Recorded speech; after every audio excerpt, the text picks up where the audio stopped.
সুপ্রিয় দর্শক, আপনারা দেখছেন এসপিএন বাংলা টিভি।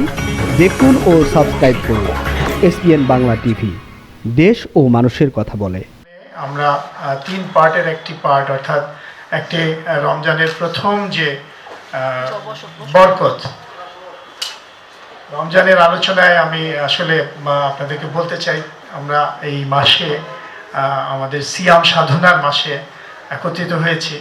এই মাসকে অত্যন্ত মর্যাদার মাস উপাধি দেওয়া হয়েছে। এই মাসে পবিত্র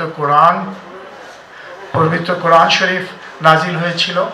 আর সবচেয়ে বড় কথা, আমাদের দুনিয়াতে পাঠানোর 2টা দিক আমাদেরকে বলা হয়েছে। একটা হচ্ছে জান্নাত এবং আরেকটা হচ্ছে জাহান্নাম।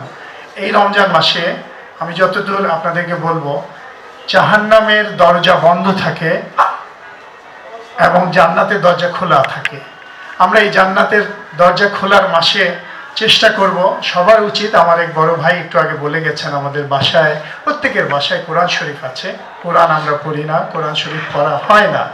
আমাদের উচিত আমাদের পরবর্তী প্রজন্মকে বলে যাওয়া যে আপনারা বেশি বেশি করে কোরআন শরীফ পড়বেন এবং রমজান মাসে রোজা রাখবেন, রমজান মাসের পবিত্রতা পালন করবেন। আমরা নিজেরা নিজেদের ভিতর যদি একটু বেশি আলোচনা করি, আমাদের পরিবারে বেশি আলোচনা হয়, আমরা বেশি আসক্ত হয়ে পড়েছি মোবাইলের প্রতি, আমরা অনেক বেশি আসক্ত হয়ে পড়েছি ডিভাইসের প্রতি।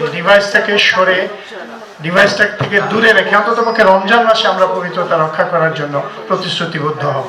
আমি আমার আলোচনায় আসি, আমার মা সম্পর্কে বলতে চাই। এই পবিত্র মাস রমজান মাস এসেছে এই ভাষার মাসে। এই ভাষার মাস আমরা কেন বলি? 1952 সালে 21শে ফেব্রুয়ারিতে ঢাকার রাজপথে ভাষার জন্য, মাতৃভাষা বাংলার জন্য শহীদ হয়েছিলেন সালাম, জব্বার, রফিক, বরকত। তাদের কথা সবাই আমরা জানি। কিন্তু ভাষা আন্দোলনটা শুরু হয়েছিল 1947-এর 11ই মার্চ।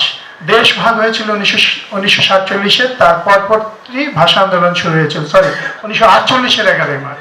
এই 48 থেকে 1956 সাল পর্যন্ত ঢাকা এবং আমার আম্মা সালেহা বেগম সেই শহর থেকে বেরিয়ে চলে গিয়েছিলেন বরিশালে। পারিবারিকভাবে তার এই অপরাধকে কোরআন প্রভিজের মাধ্যমে তাকে চেপে রাখা হয়েছিল। আমরাও জানতাম না, আমার আম্মা কোনোদিন আমাদেরকে এই কথা বলেননি। বলেছেন বিভিন্ন লেখকেরা, বলেছেন সাহিত্যিকেরা, বলেছেন স্বজনেরা, ময়মনসিংহবাসীরা। কিন্তু আজ অবধি আমার আম্মার সেই বহিষ্কারাদেশ এখনো বাতিল হয়নি। স্কুল কর্তৃপক্ষ এখনো তা উইথড্র করে নেননি। আমি সংগ্রাম করছি আমার আম্মার সেই বহিষ্কারাদেশটা বাতিল করার জন্য। আমার অপরাধ ছিল, আমরা তখন তাদের কিছু অনৈতিক প্রস্তাব মেনে নেইনি এবং তৎকালীন ফ্যাসিবাদ সরকারের একজন বিশিষ্ট ব্যক্তির রেশানলে পরে আমরা আমার মায়ের সেই বহিষ্কারাদেশটা এখনো বাতিল করতে পারিনি। আমরা আশা করব, আমি এই আপনাদের মাধ্যমে সারা বাংলার মানুষকে বলবো, সালেহা বেগমের সেই বহিষ্কারাদেশটা এখন বাতিল করার সময় এসেছে। আমি আপনাদের অনুরোধ করব আমার এই দাবির সাথে সমর্থন জ্ঞাপন করার জন্য। এখানে আমার শ্রদ্ধেয় বড় ভাই উপস্থিত আছেন, রেজাউদ্দৌলা চৌধুরী। এই বড় ভাইকে আমি অনুরোধ করব, উনি একসময় বাংলাদেশ জাতীয়তাবাদী দলের তথ্য বিভাগের দায়িত্বে ছিলেন এবং আমার এই তথ্যটা উনি আগামী সংসদে যারা আছেন বা যারা দেশ পরিচালনা করছেন তাদেরকে অনুরোধ করব আমার মায়ের সেই ভাষা আন্দোলনের অবদানকে স্বীকার করে তৎকালীন বহিষ্কারাদেশটা তুলে নেওয়ার জন্য। ধন্যবাদ। আমাকে আবারও আমি আপনাদের সবাইকে কৃতজ্ঞতা জানাচ্ছি। আমি সবার প্রতি কৃতজ্ঞ, বিশেষ করে আজকের এই অনুষ্ঠানের মাধ্যমে আমার মাকে স্বীকৃতি দেওয়ার জন্য। শুকরিয়া। আসসালামু আলাইকুম।